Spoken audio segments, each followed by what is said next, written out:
You know, I sat through Emerson Nafsinger's presentation yesterday on corn and nitrogen and whatever else, and it seems so definitive in Illinois. And maybe, I don't know, maybe it's because it's Illinois, but for me it does not feel quite so definitive. And so I'm going to share some stuff with you, and you're going to look at it maybe and say, I don't know about that, and honestly, I don't know so much about it either. But what we are doing is we're doing some exploring to try and find a better way to get some nitrogen management tips out there. And I think it takes an awful lot of thinking on your part. I'll share with you toward the end of this one of my experiences with a farmer in southern Ohio this past year.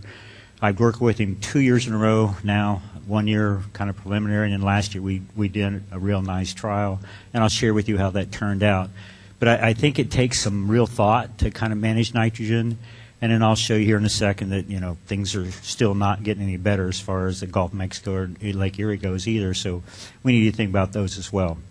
And then it's about money. And that's what I say here. It's nitrogen economics, and I put two things under there. That we do have this corn nitrogen rate calculator, which I'll get to in a second.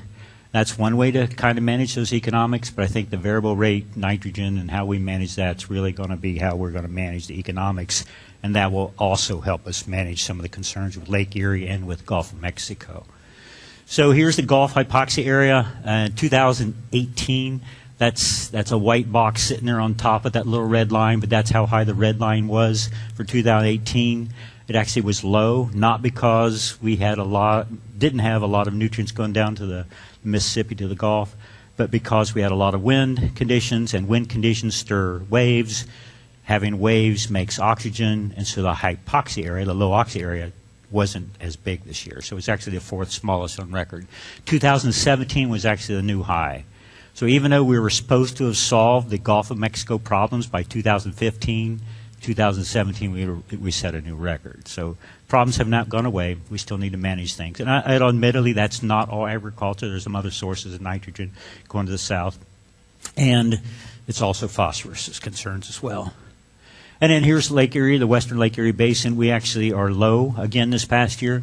That red box shows where they thought they were going to be with the harmful algal bloom.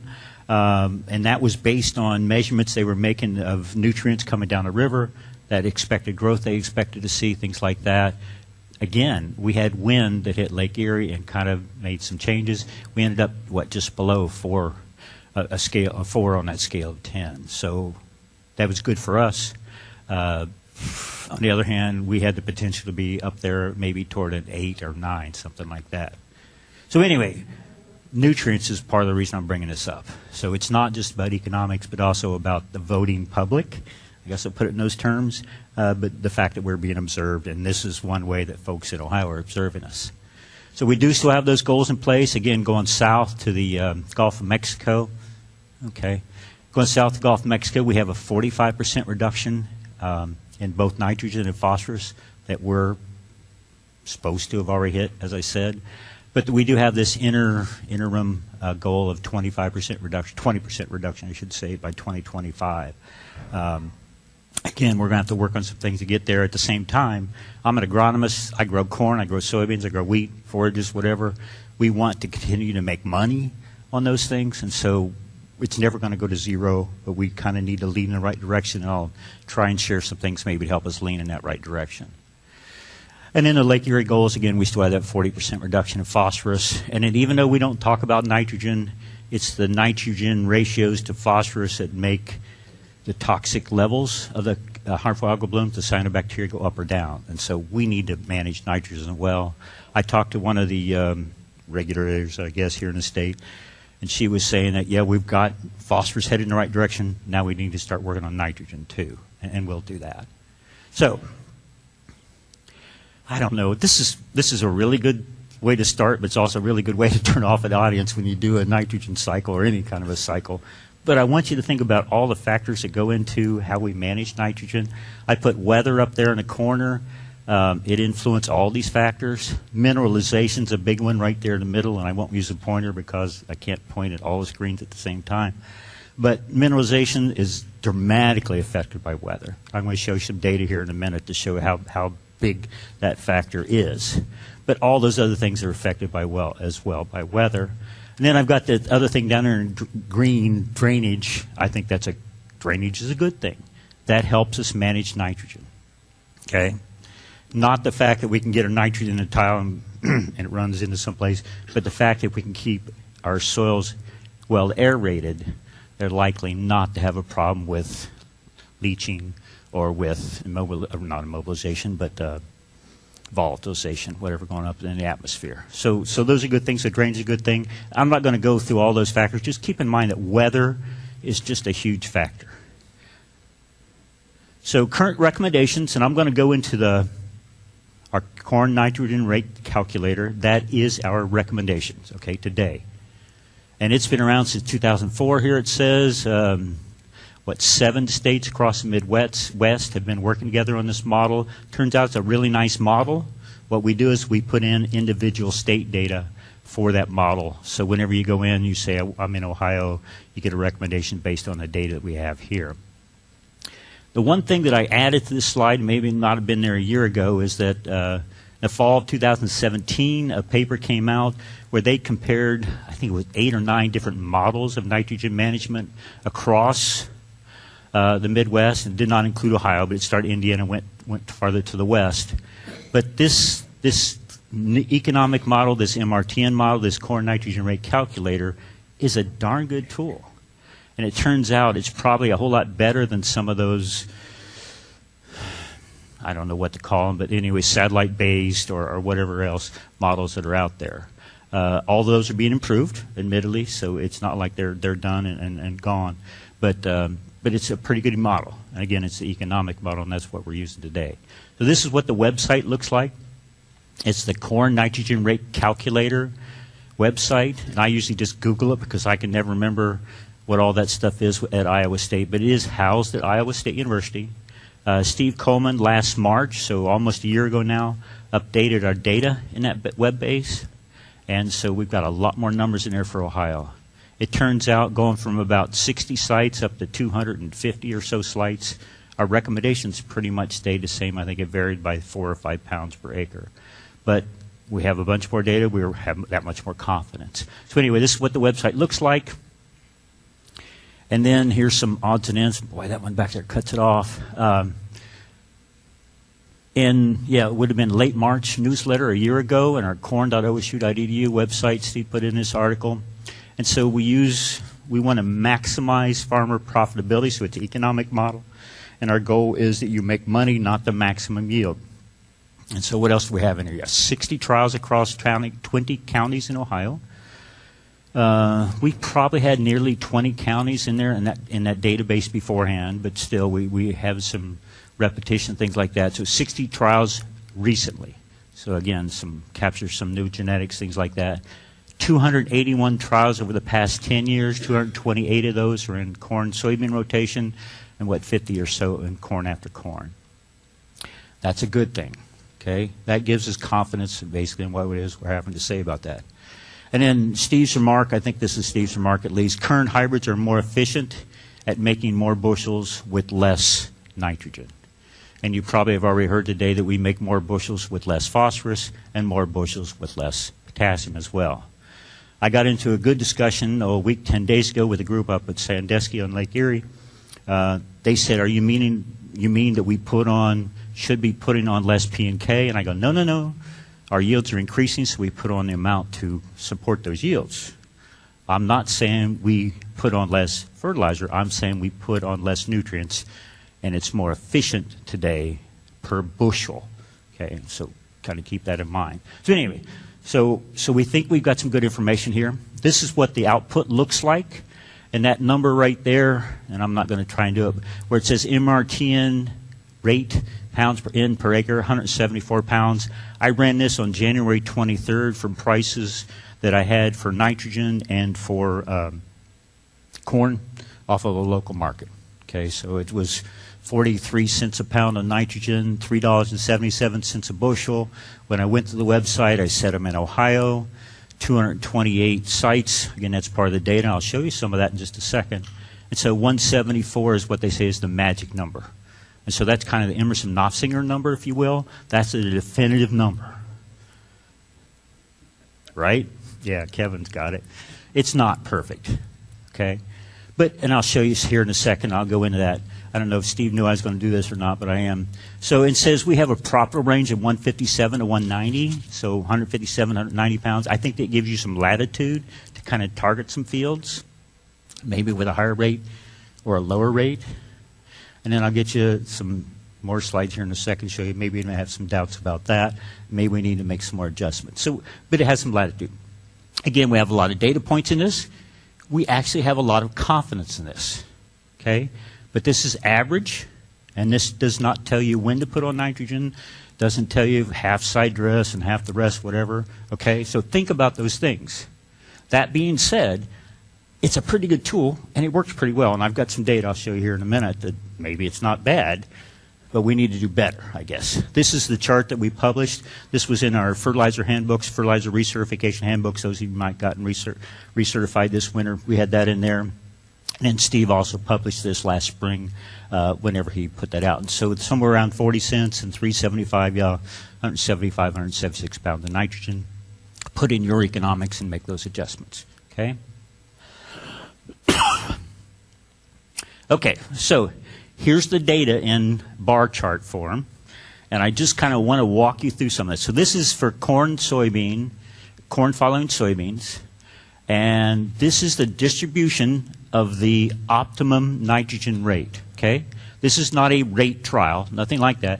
These are the optimum nitrogen rates for this percent of fields across Ohio with 228 trials. 45% of them needed 150 pounds of nitrogen or less to maximize yield. Whether that be 170 bushel or 270 bushel, you can maximize yield with those rates in 45% of the fields. Or think in terms, I had somebody put this in best perspective yesterday, I heard. Think about this being 45% of your single field, okay? Think about variable rating. 45% of your field may only need a rate below 150 pounds.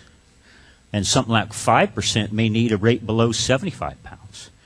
Think about some spots in your field where that may be the case, okay?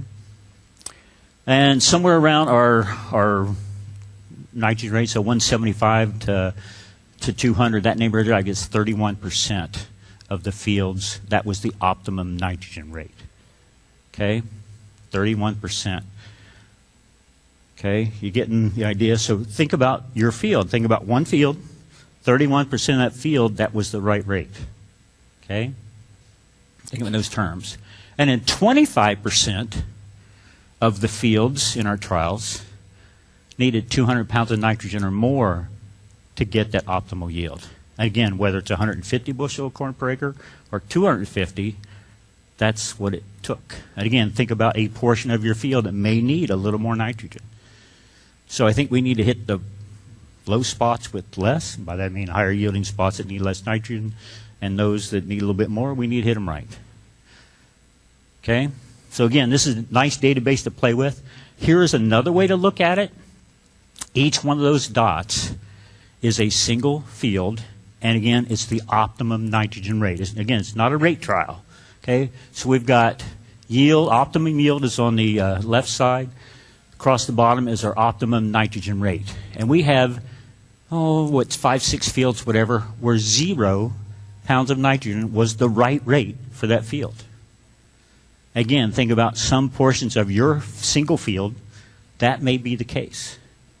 How do we get to the point where we can find that and put on that right amount? And I think it's what we need to think about. We go across here, and there's some fields, they're bump up against that 250, and so maybe 250 pounds of nitrogen wasn't even enough for them. But still, if you look across there, and if there's a pattern, what is it you think you see? If there's a pattern, it's that 180 bushel of corn is our average corn yield in Ohio, and we can make 180 bushel of corn with any nitrogen rate, from 0 to 250. Okay, if there's a pattern there, that's what it is. Again, I go back to Emerson Knopfsinger, and he's got those lines, and I go, God, how does he do that? Again, maybe it's Illinois, I don't know. On the other hand, that 175 or so right in the middle, against our average, and economically, that's a good spot to hit. Okay? We're not going to hurt ourselves too much on the high side, and we're not going to hurt ourselves too much on the low side, except when it comes maybe to the environment. Okay? Economics is a good place to be. This is a single farm. So this is the western branch of ORDC, and I think Ryan just told you he did some work there at the western branch of ORDC. So this is the South Charleston. It's about a, 3% organic matter or so. It's a good soil. They can produce some good yields. I hit 300 bushel for the first time ever this past year on some trials, not this one, but nearby. So I do a corn-soybean rotation, so about 1,000 feet apart. I've got corn, soybeans, and I bounce them back and forth. So I'm not putting corn back on corn or corn whatever. So I'm bouncing around. So this is trial data, 1,300 plus data points. I do 8 replications for every one of my nitrogen treatments. And typically what I do is I'll do 50, 100, 150, 200, and 250 points. And then those little dots you see in between are my variable rate nitrogen amounts that I put on. Okay? So it's somewhat random at times. So I go in and make some measurements. I'll show you how to do that in a second. And then I say, okay, this is the right nitrogen rate for this spot this year. Put on that amount. What I want to point out is across 2006, 2018, so 13 years, for each one of those rates, I might be, and I've got my max nitrogen, so at 250 or so, I can be as low as 112 bushel of corn per acre, up to 270 pounds or 270 bushel of corn per acre with the same nitrogen rate. And I cannot tell you in February, March, I guess we are now, which one we're going to have this year. So we have to do something in the growing season, in the cropping season, to get a little better. Okay? That's my point. I do want to point out zero over here. My zero nitrogen rate, I've got 70 to 175 bushel of corn per acre. The year that I had 175 was the year we had a state average corn yield of 175 bushel of corn per acre. I did that with zero nitrogen that year on that site. How much do we use across the state? The other number that I put underneath that is we mineralized, and the corn was able to take up 50 to 125 pounds of nitrogen per acre. That's the range. Same site, same soil type, about that 3% organic matter or so, and the range is 50 to 125 pounds of nitrogen available. That's part of the reason I showed you that nitrogen cycle earlier. It's got mineralization in there, and it's a solid lettering. It's not faded. It's not whatever. It's not fuzzy. It's fuzzy. Same site, same organic matter. Some years I make 50 pounds of nitrogen. Some years I make 125.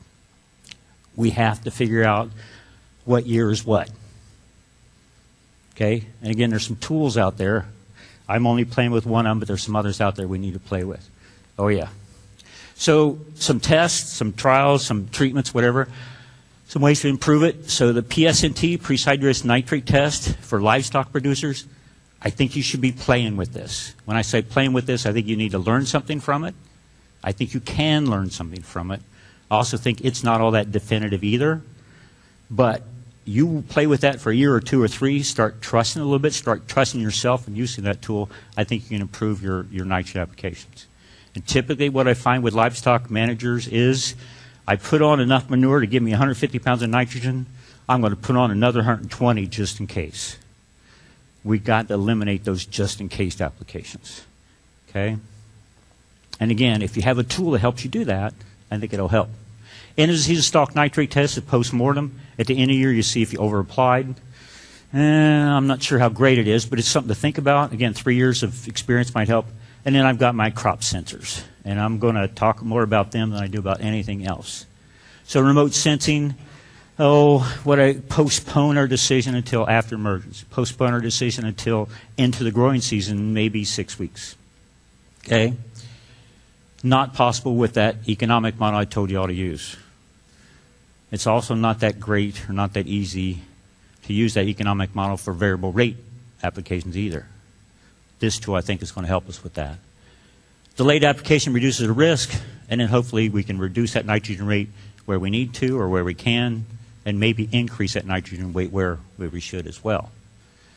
And in 2017, another one of those reports, I read them all the time, says that if you add weather and soil information to your NDVI sensor, your crop sensor, your green seeker in my case, we can improve on that model.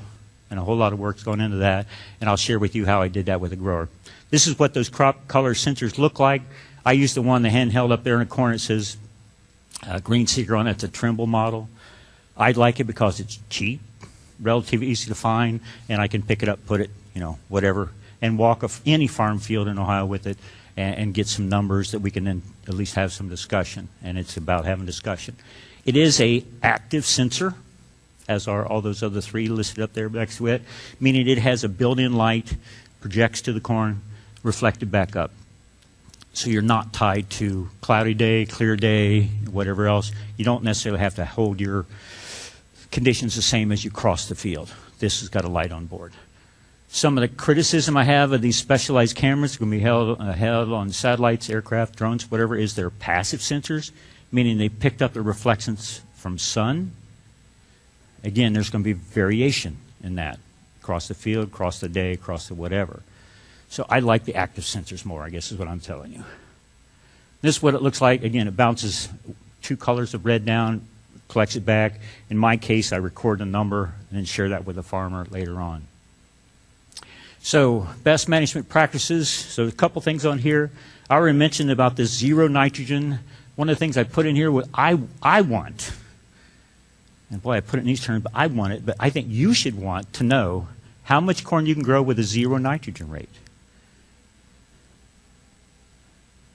I've tried to talk farmers into doing strips across their whole field with zero nitrogen. They won't do it.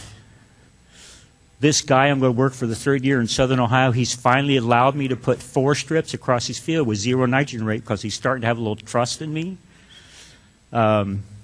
He's worried. At the same time, he says, I think we'll do it. So anyway, I want you to know how much mineralization you get. And I don't want you to do it one time, but I want you to do it more than that so you can see how much nitrogen you're making. Greg LaBarge and I work together at the Northwest branch on a trial up there.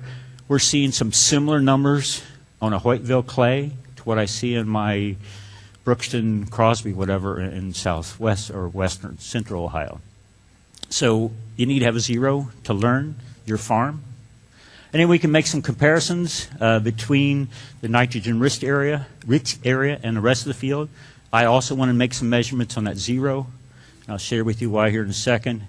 We do our best readings, whatever, between V8 and V12. How many days were between V8 and V12 last year? There weren't very many, it seems. So it's a hard run. I ended up making, I think, 3 weeks worth of readings, starting with about V5 or V6 or so, up to V12 and some plots. It's interesting doing that. It's very interesting doing that. It's amazing what you can learn from that. Anyway, in my 2017-18 trials, we'll share in a second, 100 pounds of nitrogen up front was kind of the best setup for it. If you read the literature on using these NDVI tools, they say you want 0 or maybe row fertilizer, so 30 to 50 pounds of nitrogen at most. I find with the wet years we've had the last 3, 4, 5 years, I feel way more comfortable with that 100 than I do with something less than that. And scary if it's 0. This is what the website looks like. It's based at Oklahoma State. Again, I Google nitrogen rate calculator, or no, sensor-based nitrogen rate calculator to get to that website. This is what it looks like a little closer up. So I kind of keyed into the left side of the screen. Typically, I'm somewhere between 950 and 1,000 growing degree days when I make my readings. Okay? And then I put in my farmer practice, and then I put in my nitrogen strip numbers, put in my economics, price corn, price of nitrogen, and then I get some outputs. In this case, it tells me to put on an additional 83 pounds of nitrogen. I have never in Ohio been told to put on that much nitrogen. Typically, it's between 25 and about 70 pounds or so. I don't know if I'm doing something wrong. On the other hand, I can make 200 to 250 bushel corn doing some of this work. So maybe I just, whatever. I'm still learning. The other thing is there has been some work to update this algorithm. It has not been updated on the website, though, so we hope to do that. Yeah, I'll be good. So here's some highlights. So this is 2017. That's Western, WARS, Northwest branch is the in WARS, whatever. So 100 pounds of nitrogen at planting or before, followed by the crop sensor, the green seeker, whatever, and that rate was around 25 pounds or so, maximized my yield at 206. At the northwestern branch, my nitrogen rich strip was the best one at about 240 pounds of nitrogen. Here's 2018 trials. Again, I highlighted in yellow kind of what looks good. Only at Western, where I had corn on corn, was my 100 pounds of nitrogen. That's what it was at Western, 120 at Northwest Branch. 205, and so I maximized my yield there with that treatment. I did, at the Western Branch, did that maximum return to nitrogen, so my corn nitrogen rate calculator suggestion was equal to my maximum yield. Again, it's a good tool. And in this case, it made my yield maximize, okay? And my nitrogen-rich strip is, what, 225, 240, something like that. So this is my on-farm trial. What I did was, actually what the farmer convinced me to do was, he says he's got a new tool, Smart Farmers, Precision Planting. He said, I'm going to map the organic matter in this field. That's one good piece of information to need, okay? So we did that, and this is the map, what it looks like. Where it's red, that means it's lower organic matter. Where it's green, it's the higher. And then the dark green is where it gets really high. It's still, I think it was 3.5% at the highest and like 1.95 or something like that on the low side. So not a huge amount of variation. The field rolls a lot, and those are eroded hilltops, is what they are. This is my NDVI numbers. I won't bore you with all of them, and I want to show you that I did do them because I'm walking on foot. I do about 200 feet record, do about 200 feet record. So the field's about 1,000 feet long or so. So there's my numbers. And then this is his side dress rate. So he and I have this about an hour-long discussion on a Sunday morning when my wife is saying, what are you doing, what are you doing? So he and I have this long discussion about how do we place the nitrogen out there. We used that organic matter map. We used his yield map from 5 years worth of corn. And we used my NDVI numbers. And we start saying, where do we need it, where do we not need it? And I think I've got my rates here. They're hard to see down here. But we're about 60 pounds up to something around 150 pounds of nitrogen we put on across the field in various places. Again, we based that on his experience, where we were to that point, and then we looked at a 10-day outlook on the weather. And you know what the weather was like in 2018 for the most part, and we were mostly wet with a little bit of dry in places. This is our yield. And I don't know how many of you can see those. Yeah, you can see the numbers. So this is a field that typically he yields about 160 bushel of corn per acre. We ended up averaging 224. And I know a lot of us did that this past year as well. We had surprising differences. What we did, however, was, for the most part, we evened things out. I think this next shot has it here. And so, and it kind of ignore the numbers over there where it says hybrid or whatever. But this is our numbers across the field. So where we had 50 pounds of nitrogen pre-plant was our low, 217. Where we had 200 pounds of nitrogen pre-plant was 238. What you don't see, and it's hard for me to pull it off, is we have a variable rate across the top of that. So we had some places in the field where we had 50 pounds of nitrogen plus 30. Yeah, I know. And some places, this is my last slide, I think. Anyway, in some places where we had 50 pounds of nitrogen plus 150. We mapped it where the need was. We didn't map it where we'd already put on nitrogen. Turns out that was a smart thing to do, and again, we ended up evening out the field. And he was amazed that we were able to do that. I messed up, went back, you don't know. All right, I think that was my last slide. Yep. And again, I'm not here to tell you definitely what to do. Number one, I think you should be thinking about that nitrogen rate calculator, the corn nitrogen rate calculator. It is a good tool for average situations, for scenarios where you're not doing variable rate nitrogen. Failing that, you need to be thinking about using a tool of some kind, and I played with this one to kind of do it, and then include some soil information, and I think farmer abilities and farmer management should also be considered too. That's it.